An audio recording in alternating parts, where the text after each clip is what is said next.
Today is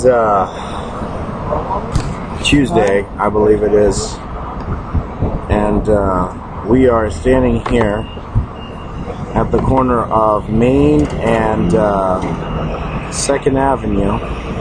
The police this building right here is where the police department, where you see the fly over there. That's the entrance to the police department. There's Starbucks. That's one of the buildings, and this right here is one of the government buildings. And I have my usual sign whenever I do ministry here. So I'm gonna put this up. Look like somebody do it. It's probably related to Gabriel Franklin.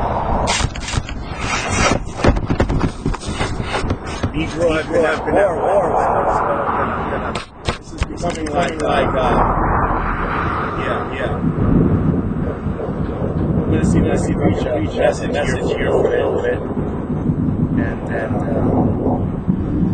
see if God allows you to say a few words to people. I don't know if you hear me, but America's anything.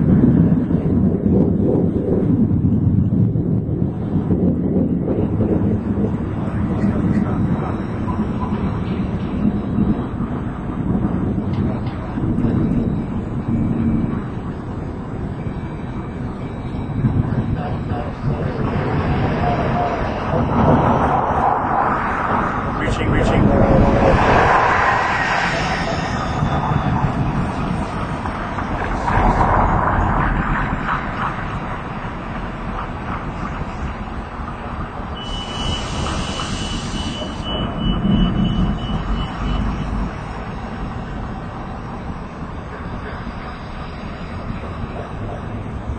Reaching out to God's Mark chapter 9.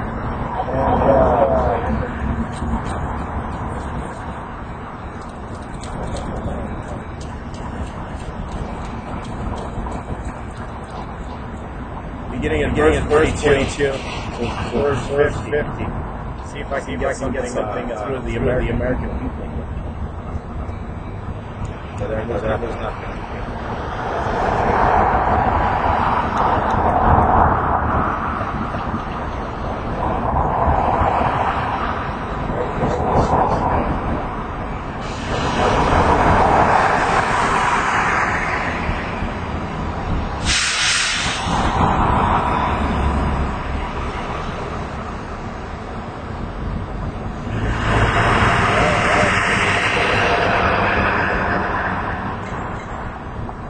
Good afternoon. Name is Kevin Duclairon. And just want to wish you a Merry Christmas and Happy Holidays.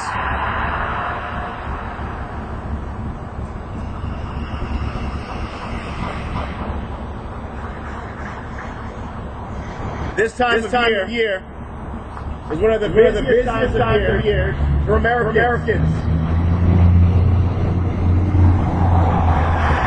Shopping, buying gifts, and giving gifts to each other.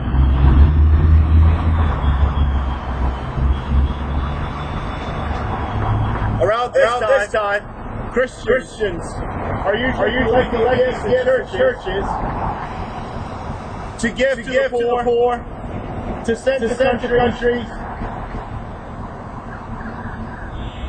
and to minister to those who are in need. Usually the poor. But not all the Christians have that privilege of service. Some Christians, unfortunately, may not be in a church congregation and able to participate in what the church are doing. Some Christians may not have a Christian home. And some Christians may be under pressure and persecution of the state and the church combined. Or those in the building consider themselves the church. A combination of both. yet, we want to remember this holiday season as a time of festivity. Good times, parties, gift exchanges. That sort of thing. Santa Claus, reindeer, singing, drinking coffee, and making merriment.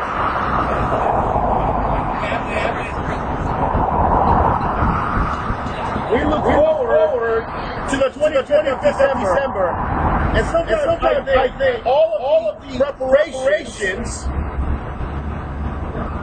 is really where it's at. Because on the 25th of December, there's not really much to do except for stay home, open up the gifts that were given to you, or the gifts that were under the tree, exchange the gifts, that sort of thing. But all the preparation, I think, is the height of what Christmas is really all about. Going out of your way to get a Christmas tree. Making sure that you get a gift for your family member. Keep in mind that there's another side to all of that. There's another side to the festivities. I was telling them last Tuesday about that other side. And a lot of times we don't really want to focus on it. But I think that's probably the crux of what's missing. And on the 25th of December, when it should come up, oftentimes it's pushed under the carpet. And we watch movies, and that's all that it is. To the church, Christianity, Christmas is about the birth of Christ. The day that Jesus was born. The celebration of a Messiah that would save us from our sins. A baby coming into the world to save humanity from its sins. Saving humanity from the upcoming futuristic wrath of God. God has a plot and a plan to judge us. The baby in the manger was put there so that you and I remember that there is an issue between God and us. That issue is sin.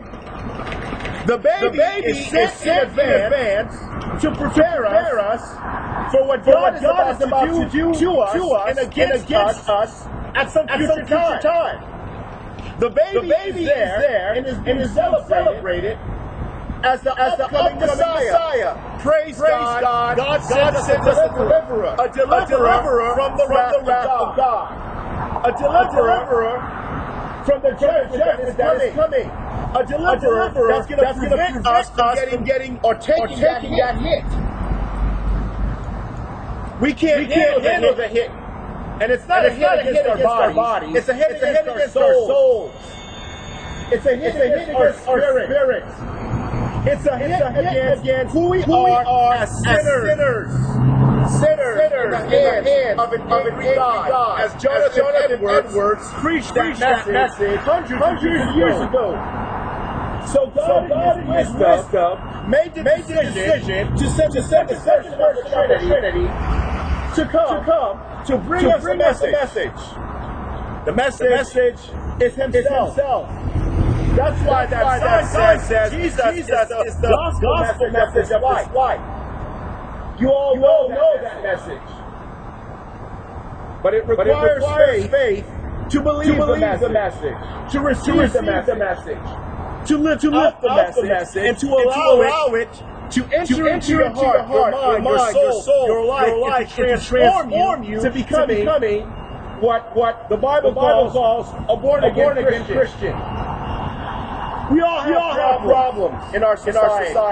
We all have issues that need to be dealt with. If I were to sit down with someone here at Starbucks and ask them where they were born, who their parents were, what are the issues at home, what were your religious beliefs growing up, If I ask you the detailed question about your sexuality, your marriage, your parents, your children, everybody would be crying years about all the problems they've had in life.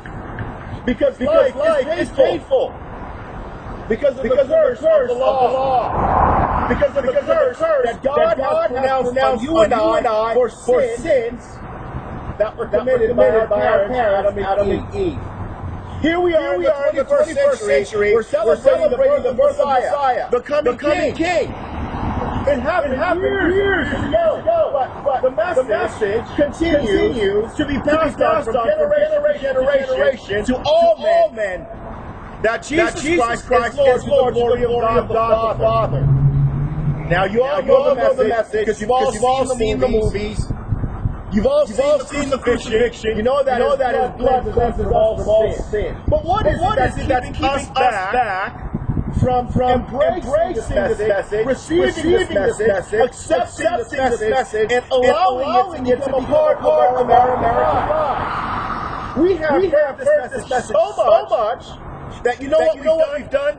We've sort of like eaten it out of our hearts and our minds, so that when Christmas comes, it's just about the parties. It's just about the presents. It's just about the buying the gifts, and putting up the Christmas tree, and gathering with family. And we don't even really care even pick up the Bible and read the story of his birth. Because you know, sort of like in America, everybody knows about birth. You know, sort of like in a way, we dealt with it already, yada, big going. You know, it's sort of like that. But the truth of the matter is that in Christianity, it's more than that. That's the reason why we are here in this generation. We're not just here to make American life, and then just keep going. There is a reason why each one of us have been created by God, formed by God for His glory. You and I were made for His glory, but we can't give Him glory if there is sin between us and the Father. How do you glorify a divine King when you can't even stand His presence because the stench of your sin and my sin is too much for Him? To the point where he has to pass away and out of his face because he doesn't want to deal with our sin. And the only way to deal with our sin before we glorify Him, before we stand in His presence, we have to accept the fact that we're sinners. We have to accept the fact that Christ died on the cross for that sin. And we have to look all of that before we can enter into His divine presence, be received, be accepted, be forgiven, be loved by our Heavenly Father. Now here's the catch. We know all of that because as Americans we all well taught. Our pastors, all preachers that are on the television make sure that we know this book. We have universities, seminaries, colleges. We have school ministry. We have Sunday morning worship services, two services, three services. We have DVDs. We have tapes. We have cartoons. We are so well taught. But what is it about Christianity, the Christ that does not allow us to live the doctrines of Scripture every single day of our lives? Why is it that sin keeps bringing us back to the Antichrist position, even though we talk? Even though we know all of these things about Jesus, we've seen every movie, we've gone to every theater, right, where Jesus is portrayed. We know all the books that have been written and authors. We've heard all of Grand's sermons, right? We know all of these things. But what is it that is us Americans from embracing Christ once and for all and keeping Him as the gospel message of our lives and as Lord of our lives? You've heard the term Lord salvation. In other words, he becomes Lord, he remains Lord, and he does not change his position. Because remember what the Bible says. Jesus Christ says, yes, today, forever. Listen, I could stand here and talk about sin in my life, sin in your life, sin in your friends' lives, they're going on right now in the country. But you know what? Push all that aside, and let's talk about something that's going to have an eternal change that's going to completely transform us eternally. Let's talk about our Creator. Let's talk about our Lord. Because the whole purpose of Christmas is for us to do what? Experience Lord salvation. The fact that He is Lord of our everyday life. The fact that He is Lord of the very breath that you're about to take right now. But you say, we can't sit here and think religiously every moment of our day. We have to be real with each other. Yes, we do. But there is something that's hindering us, and that is called sin. And that sin is the reason why we are such a society. And as a society, where we push aside the issues of God and of Christ and of the Lordship of salvation, guess what happens? Sin comes in, and sin engulfs us. Sin comes in every relationship. You work here in this district, in this area, in these offices. As a result of pushing aside the Lordship issue, as a result of pushing aside the biblical standard, as a result of pushing aside the glory of God, as a result of pushing aside the Christian standard that you find in the Word of God, sin. When sin creeps in, it begins to change our relationships with God and with each other. And we begin to reason the way the world reasons. We begin to reason the way the unbeliever reasons. We begin to reason the way the Antichrist reasons. We begin to reason that there is no Lord. And therefore, I don't have to submit to Him and acknowledge Him and do what He says concerning loving my neighbor. There is no Lord. There is no God. Therefore, I don't have to be honest about my dealings in court. As a judge, as a lawyer, as a convicted felon. I don't have to tell the truth. As soon as you decide the truth of Scripture, glory of God, anytime block out and you suppress in unrighteousness, sin now has a new way of coming out. Right? Sin has now become master over you and I. Why? Because the Spirit of God is the master. We push him aside. Oh well, this is not a religious establishment. Therefore, I don't have to talk religion. Right? This is not a religious establishment. Therefore, I don't have to acknowledge Jesus Christ. I've already done all the preparations for Christmas. We already know the story. Right? The nutcracker down the street. You know, now we can just focus on something else. We don't have to focus on God and Christ. And yet the Bible tells you that once you deal with sin, you have to keep dealing with sin. You can't decide, not even in the workplace. Some people know God, know of God, and know the Bible, and what it teaches concerning God. But what happened? Because they pushed aside the Scriptures, they pushed aside from Genesis to Revelation, they began to mistreat the people that they work with. Some church pastors began to mistreat other leaders in the church. They go back to the time when Christ was not regarded as Lord of their lives. You push aside Christianity, you push aside Christ, and sin becomes master over you again. You see, once a Christian, always a Christian. In season, out of season. It's not just a season thing. It's not just a Christmas thing, or a Easter thing, or a Sunday morning thing. You're a Christian in every establishment. You're a Christian in every circumstance. You're a Christian in your married life. You're a Christian as a parent. You're a Christian as a police officer. You're a Christian as a lawyer, judge. You're a Christian punching keys at Starbucks as a cashier. So once you're a Christian, you remain a Christian. You can't rip the Holy Spirit out of you, push it aside, take sin as master over you again. You cannot have sin as master over you. If you want to glorify God.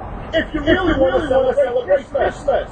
Some people go through all the trouble of putting up a manger. Some people go through all the trouble of going to Mass on Sunday nights. Right? Or not Sunday night, on the 24th of December, which is coming up on Thursday this week. It's Christmas. We gotta go to baseball church.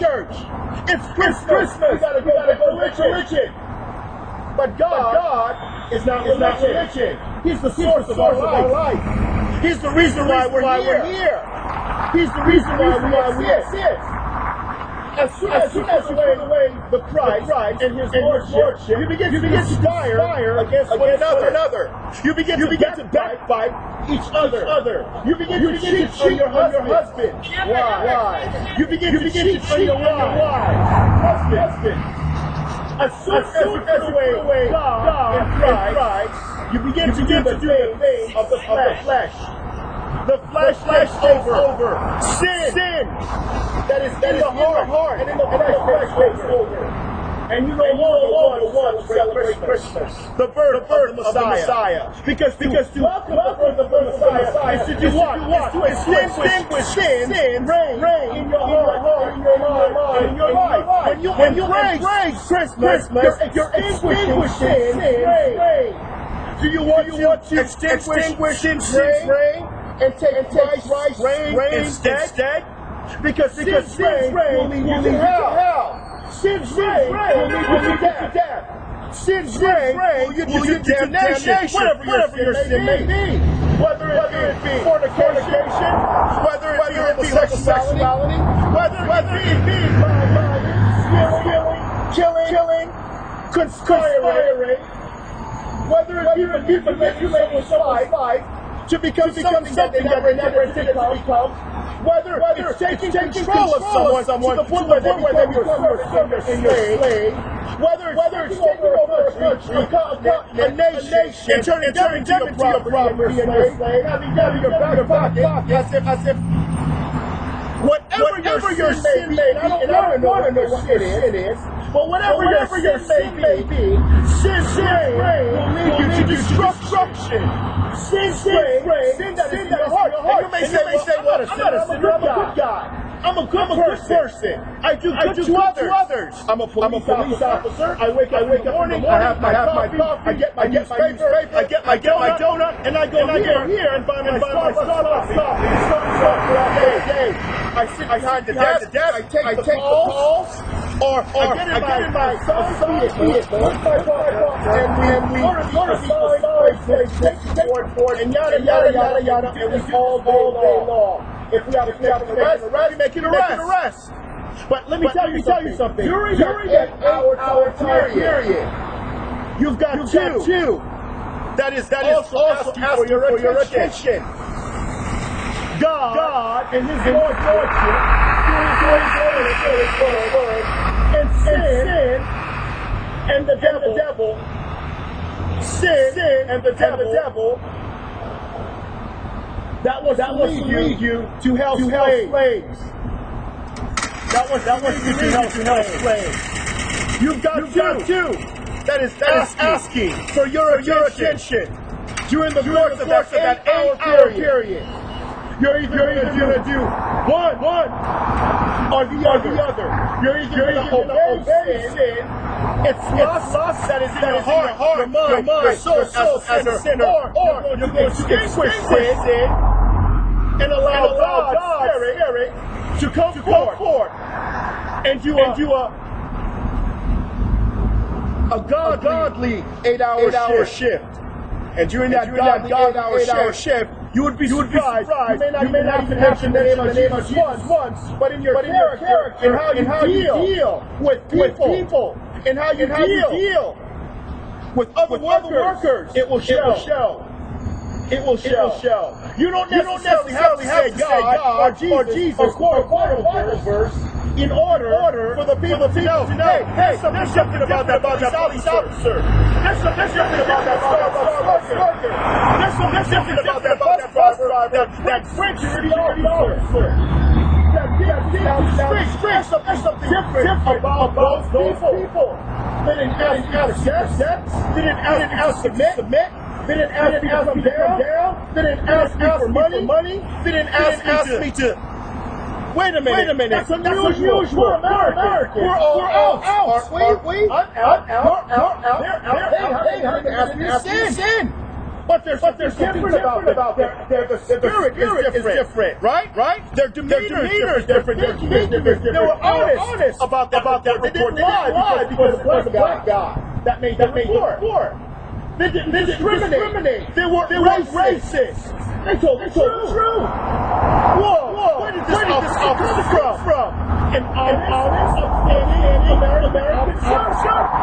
I wonder why he's hiding. Maybe what he's hiding is the Holy Spirit. Maybe what he's hiding is his faith in God and Christ. Maybe what he's hiding is his prayer life. Is the fact that he has faith. Maybe what he's hiding is that he repented from sin, and sin no longer has reign over his members. Sin no longer has jurisdiction over his heart. Maybe sin has been extinguished and the message has become his life. And it's not just the message. But it's sort of like you get to that point, and it's either you go left, you go right, you go, or you keep going, right? When you hear about Jesus, the Messiah is coming, what do you do? The birth of the Savior, birth of the King of Kings, the Lord of Lords, the Prince of Peace, the Adonai, the Son of David. His birth is coming. What are you going to do with that message? You're either going to keep going the American way of life, or you're going to turn left and go, you know what, I'm with the goats, out, and you don't want nothing, and we prefer living like that, and so, or you're going to go with the sheep. I'm quoting you from Matthew 24:25. Actually, Matthew 25, where Christ says God is going to separate the sheep from the goat. The sheep goes on the left, and the sheep goes on the right, and the goat goes on the left. Right? And those who don't believe that just go straight. So today, when December 25 comes, what are you going to do? Are you going to embrace the message and the whole message of Christmas about his birth and go with the sheep? Or are you going to keep going straight and ignore the whole message? Or are you going to make a left and go with the goats? What is it going to be? Because sin is going to always be knocking at your heart. What sin am I talking about? Lust for each other, man. Lust for the women. Hate for your brothers who hit and you bit bump and you can't stand it because the society is raging. Dishonesty. You are dishonest. Or hated by those who tell the truth. And you who tell the truth are hated by those who are dishonest. Right? You don't like tattletales, and you don't like snitches. That's what we call people who tell the truth. Snitches and tattletalers. Always telling that somebody. But why is it that we don't call it sin? How come we don't ever call it sin? Right? In America, we don't call things or we don't refer to things by biblical terminology. Murder, we don't even call it murder anymore. We call it she got hit by that. Homosexuality, we don't even call it homosexuality anymore. We call it that. Right? Yeah, well, I don't want that. Why don't you just say, I don't want another that. We're sort of like covering the issue by being nice to it and applying nice words to it. Friend, God is not going to cover up the sin with nice words. Can I read you from the Bible? I was reading this out of the Gospel of Mark. And the Bible says that we cut it off. Yesterday or the day before, I was in my studio, and they turned down the sleeping gas. And I'm sitting there going, you people don't really want me to come all the way over there and engage in all of that, do you? So they were turning the sleeping gas to knock me out, to come into my home, and to assault me.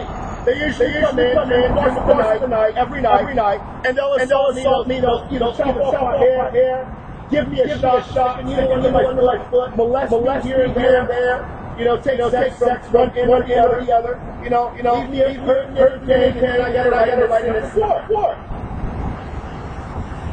And of course, the manager can't do anything about it. My multiple reports, like damn horse. We've heard it so many times. You have no proof, right? But here it is. Here's what the Word of God says.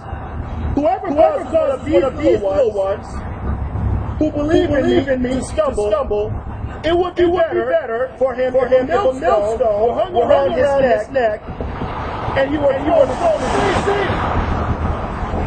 The Word of God says, and to all of us in this generation, right? Remember, Christmas time, there is something that we're missing.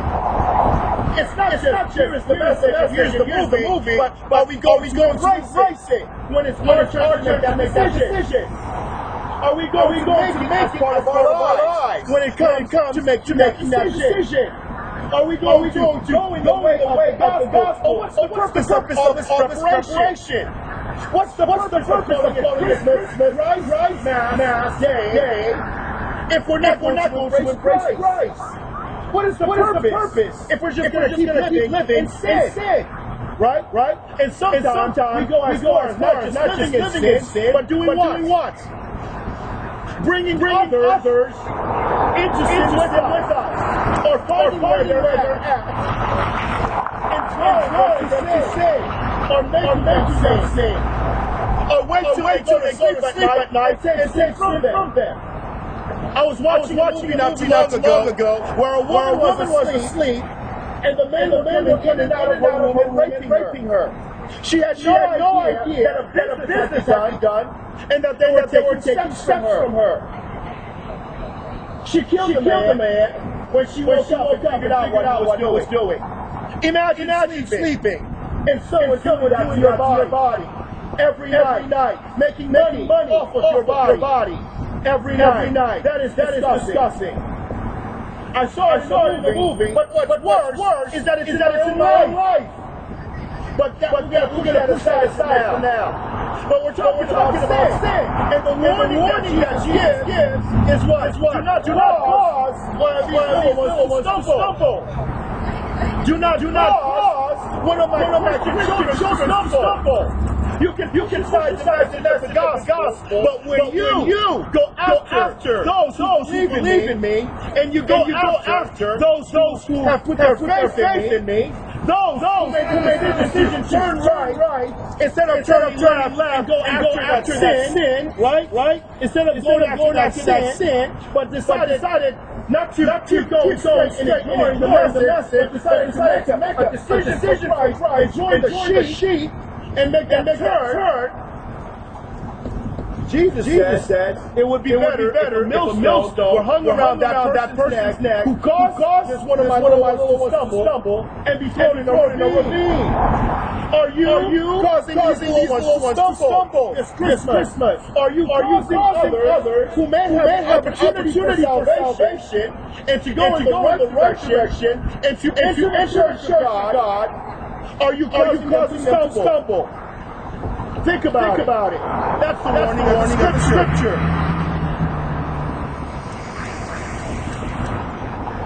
So in Mark chapter 9, verse 42, that was the warning that Jesus gave.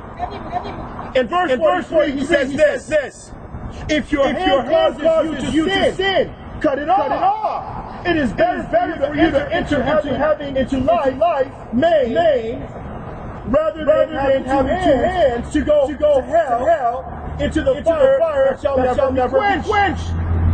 What is the point? To keep going in life and keep sinning, and then in the end up in hell. When you cut off the very sin keeping you from making it right with God. Friend, your life is not just about a paycheck that you get at the end of 2 weeks. It's not about just the marriage relationship you have with your husband or your wife. It's not just about the kid that you've been given, the 10, the 15, 20 children that you have. It's not just about the grandkids, the great-grandkids, and the big house that you have in hell. Life is more than that. Jesus says life just what? Food and clothing? Right? But yet as Americans, we are rich, we are wealthy, we are known, we are educated, and we have so much. And we forget just the basic necessities of life. Just all that God requires. And we're not you shall love God with all your heart, soul, and strength, and your neighbor as yourself. But if you are crossing your neighbor before the Lord says, hey, Christmas time, or even throughout the year, that's a no-no. You know, ever hear parents saying, hey, better not be my son to a bar and get drunk, right? You better not be my kids drugs. I hope you're not a drug dealer. Right? Parents are always warning. The bigger kid comes to the house. Hey, Jenny, you help me out with? I hope this guy is clean, and he's not going in the wrong direction. He looks a little bit older. You're a junior, or you're a freshman, and he's a senior. What are you doing hanging out with the senior? Right? Shouldn't you be hanging out with guys your own age? Oh, no, he's all right. It's just a friend of high school. Let's take the same situation outside of high school. A person that you may be working with, right? Somebody in your apartment complex, right? You start a relationship with someone, and before you know it, you're being misled. Somewhere or another. You used to go to church, but you don't go to church anymore. Right? You were pursuing that degree, but you're no longer pursuing that degree. You're pursuing the contrary. And God says, when you begin a relationship with Him, and you have one with Him, right? Do not cause the ones to stumble. Do not mislead them away from having a relationship with me. Do not mislead them illegally in me. Trust me in me. Do not mislead them by doing things to them that ought not to be done to them until they consent and accept it.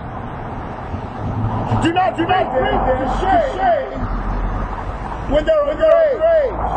Do not sell them sex trafficking when they're underage. Do not cause these little ones to stumble. The person causing the stumble may be a co-worker, a neighbor's kid, a neighbor's wife, a partner, somebody you go out every morning, drink coffee with, right? To take a police report. It doesn't have to be somebody's fault. It could be somebody your own age, and equal.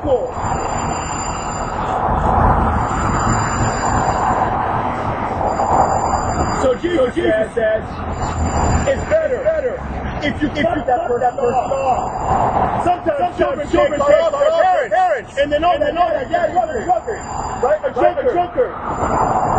or a drug dealer, or whatever he may be. What do you do? That's why the warning goes out. Do not cause them to stumble. Right? Are you causing anybody to stumble as a state, as a nation, as a race, as a family? Nine people are dead in the East Coast who supposedly were Christian church. Six church buildings have been burned down. 14 people are dead in Southern California. Are we causing each other to stumble? When it comes to the issue of Christ, when it comes to the issue of the Lordship of Christ, having a relationship with God, or even in life, are we still discriminating and being racist? Are we causing others to stumble by our sin, by our hate, by our bigotry, by our lust, by our standard of living? Are we causing others to stumble? And here in Mark 9, 42, 43 gives a warning. And then he says, better keep your hands off to cause one of these to stumble and enter life name, and then end up in hell, where the fire is unquenchable. Later on in the passage, he says, better get off your feet. It's better to gouge out your eyes than to cause one of these to stumble. Are you causing anybody to stumble as a family? Are you causing others to stumble as a community? Are you causing others to stumble and not be able to walk in the newness of life in Christ, as it says in Colossians 3? Are you causing others to stumble and not be able to read their Bibles, and not be able to pray, and not be able to go to church, and be a part of the ministry of the church? Are you causing others to stumble by the lust that you have for women? By the lust that you have for men, by the lust that you have for money, by the lust that you have for power, by the lust that you have for authority, by the lust that you have for seniority. Are you causing others to stumble? They can barely walk.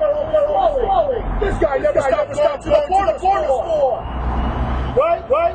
Every 5 minutes, somebody you need to go to the store. You need to identify unity. You need to submit to the community. You need to yield. And Jesus says, don't do that. Don't cause others to stumble. There will be consequences in hell. So this Christmas, right? Jesus says this.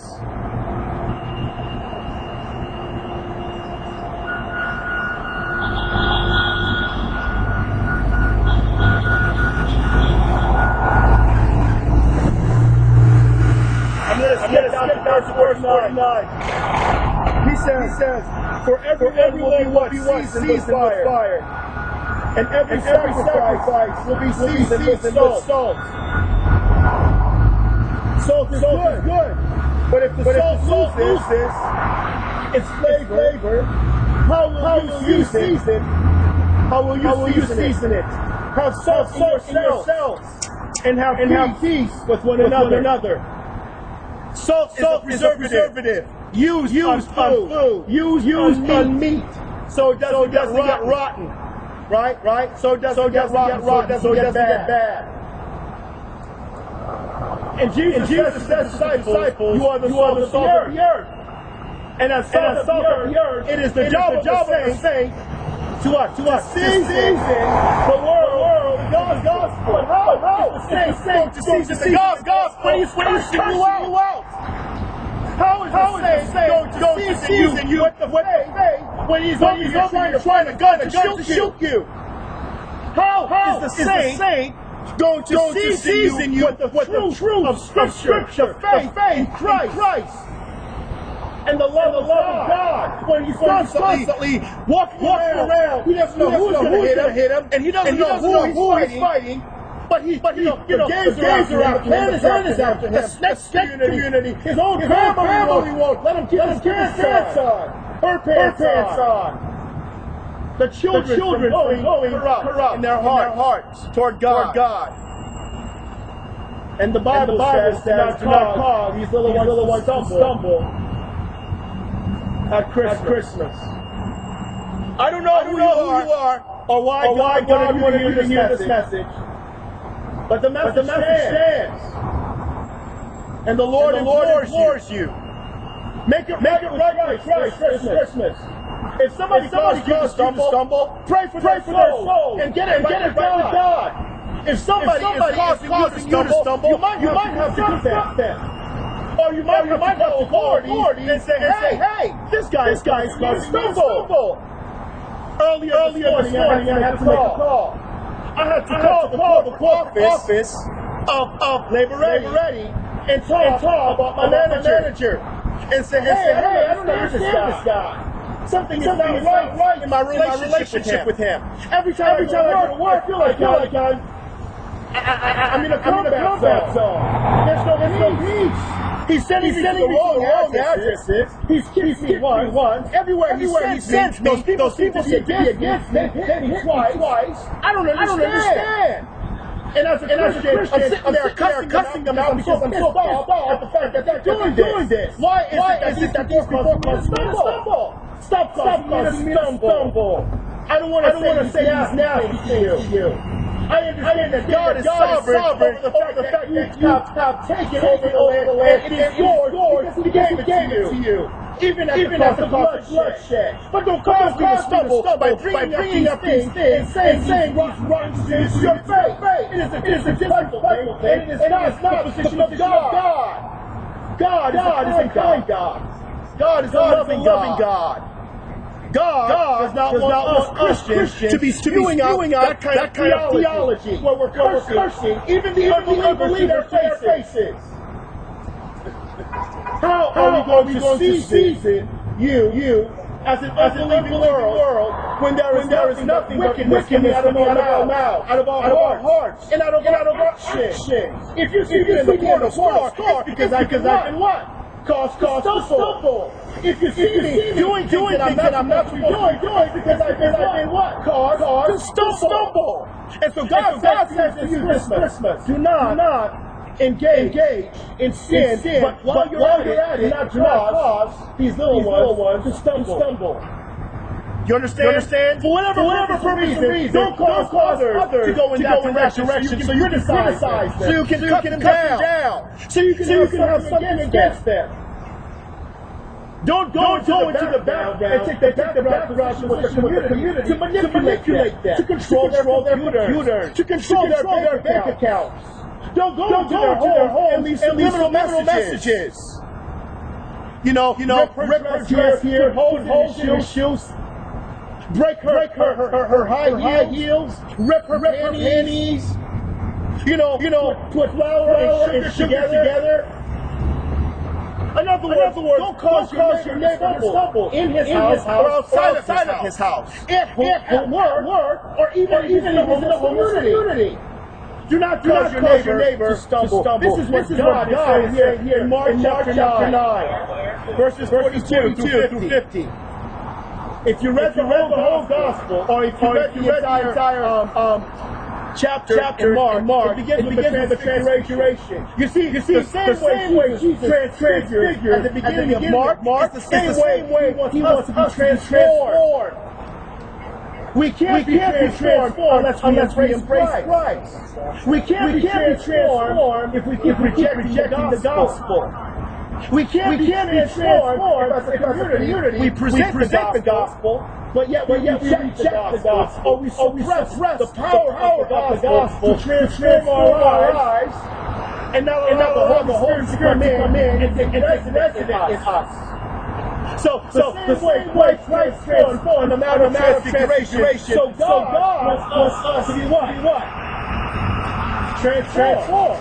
The same way you were transfigured, God wants you and I to be transformed. I'm sure some of you, God is calling you, if not all of salvation this Christmas. You know what to do. You need to repent. You need to believe. You need to stop sinning. And you need to turn to God for salvation.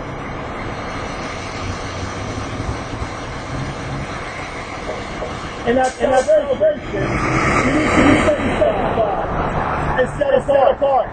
You can still work in the department as a Christian. You can still work for Starbucks as a Christian. You can still work for the government as a Christian. You can still work for any company as a Christian. But you don't put away the Lord Christ. That's the new transformation. So this Christmas, let it be a Christmas change for you and your family. You and your friends. You and your departments. And pray for repentance. And pray for forgiveness. And next year, 2006, make it New Year's resolution to be born again. And not cause others to stumble. Just because you have the gun and you're strong too. Doesn't mean you have to shoot him. Doesn't mean you have to beat him to death. It doesn't mean you have to be evil or mean. You know, sometimes it's not to be a giant. I'm going to go ahead and pray as a city, as a community, as a government community, that God would have mercy on you, and that God would grant you repentance. Because repentance can't be done in the flesh. It must be done in the spirit. When you're in accord with God, when you repent of your sin, when you face to face reality that you're a wretched sinner who is in need of salvation and forgiveness. If your trust is in your revolver, or your trust is in your pocketbook, or your trust is in your great authority and position and power, then my friend, you will never be saved, and the unquenchable fires of hell awaits you. If you want to be born again, you simply need to pray, Father, forgive me for my sin. I repent of my sin. Lord, grant me your salvation, forgiveness. In Jesus' name, amen. It doesn't take much. You simply need to accept God for who He is in the Scriptures. In creation, in the Scriptures. And that's the truth. Father, I pray for Portland, Multnomah County, and all the surrounding counties in the state. I pray for those who are strong and who are able to cause others to stumble. I pray, Father, that they would be mindful and not do so. And that they would repent of that sin. And that they would not stop others from living their life in Christ.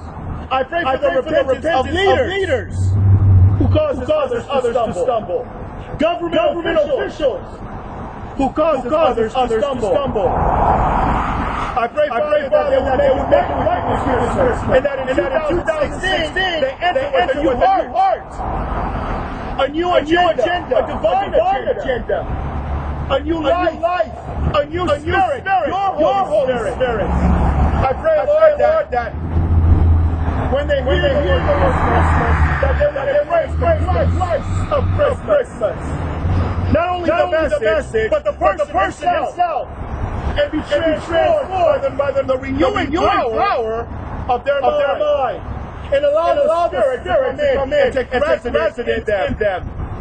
To lead them to eternal salvation, not to eternal unquenchable fires of hell. And this I pray in Jesus' name, amen.